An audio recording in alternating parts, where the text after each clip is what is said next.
primeira parte da nossa introdução ao estudo do direito, falaremos da relação entre direito, Estado e sociedade. Então vamos lá, algumas regras básicas, né? O direito não haveria sem a sociedade. Sociedade é o lugar em que o direito se desenvolve. A sociedade, por sua vez, é a convivência permanente entre indivíduos. O comportamento desses indivíduos é condicionado por padrões da sociedade que pressionam o sujeito a adotar certos modelos de conduta a fim de permitir a coexistência pacífica de todos. Esses padrões de comportamento não são estabelecidos de forma arbitrária ou sem sentido, mas se assentam em valores éticos que são aceitos pelo grupo social em um determinado contexto histórico.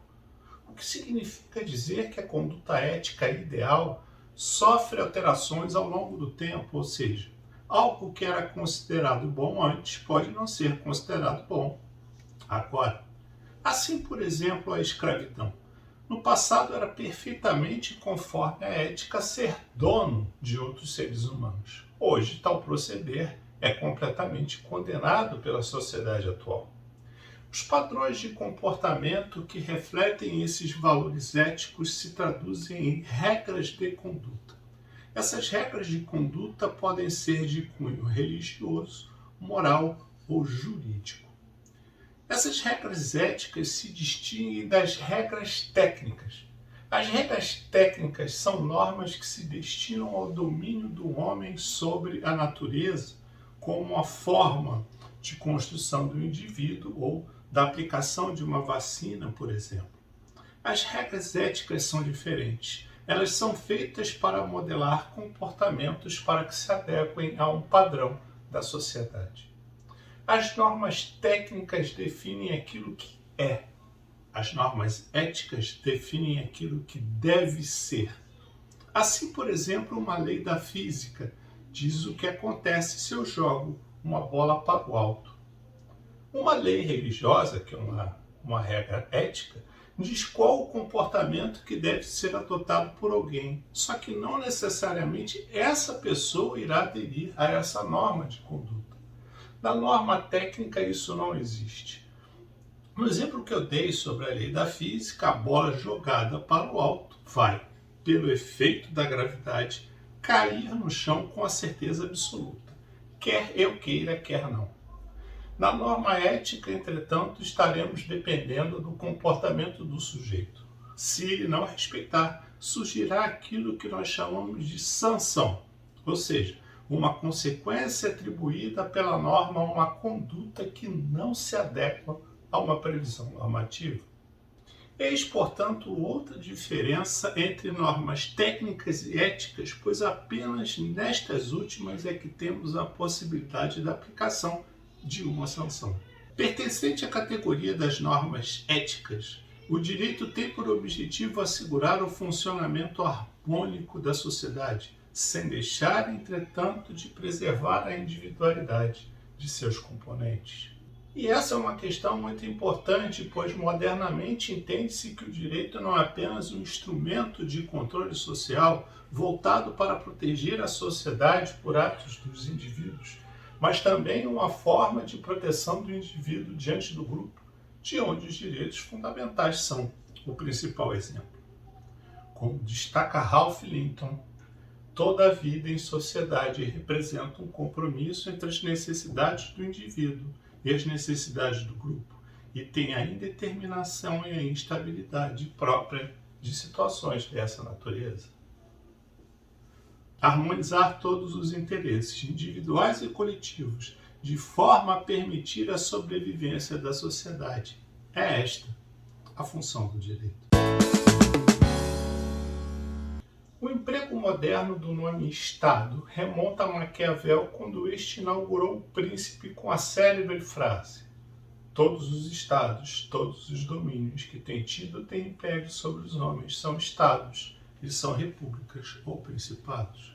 Ao longo do tempo, em determinados territórios, o poder foi se concentrando nas mãos de um ente único que passou a monopolizar o uso da força, estabelecendo uma relação de supremacia sobre os indivíduos que habitam o espaço por ele controlado.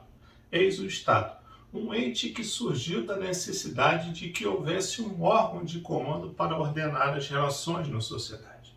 Quando analisamos o interior do Estado, iremos constatar que existirão governantes e governados, homens que mandam e homens que obedecem, homens que detêm o poder e homens que a ele se sujeitam. O Estado, ao acumular os principais poderes de organização numa sociedade determinada para regular todas essas relações, passou naturalmente a monopolizar também o poder jurídico. O direito passou a ser, por via de consequência, ditado pelo Estado. Daí podemos fazer uma importante reflexão. Quem detém o poder é quem estabelece o direito.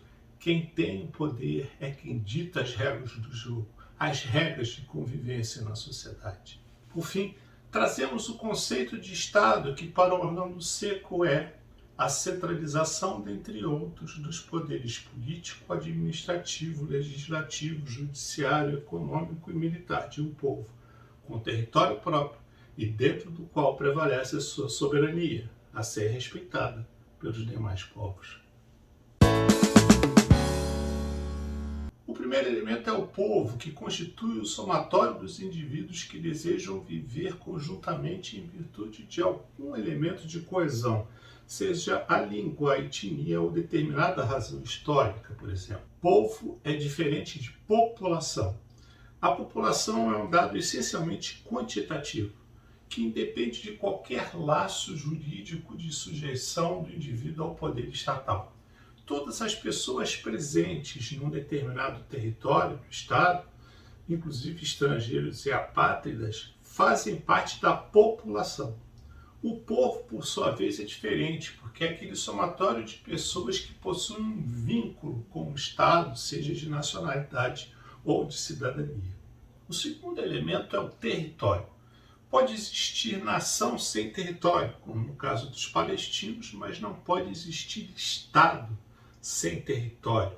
Entende-se por território o espaço dentro do qual o Estado exerce a sua soberania, o seu poder de império. São partes do território a terra firme, como as águas aí compreendidas, o mar territorial, o subsolo, a plataforma continental e o espaço aéreo. O terceiro elemento é o vínculo político, que consiste na subordinação do povo ao Estado. Existe, portanto, uma hierarquia dentro da sociedade, estando o Estado acima do indivíduo, só podendo o cidadão agir de acordo com aquilo que o Estado dispuser a respeito. A sociedade é gênero do qual o Estado e sociedade civil são espécie. Por sua vez, a expressão sociedade civil é geralmente empregada em contraposição ao Estado. Assim, por sociedade civil, entende-se a esfera das relações sociais não reguladas pelo Estado.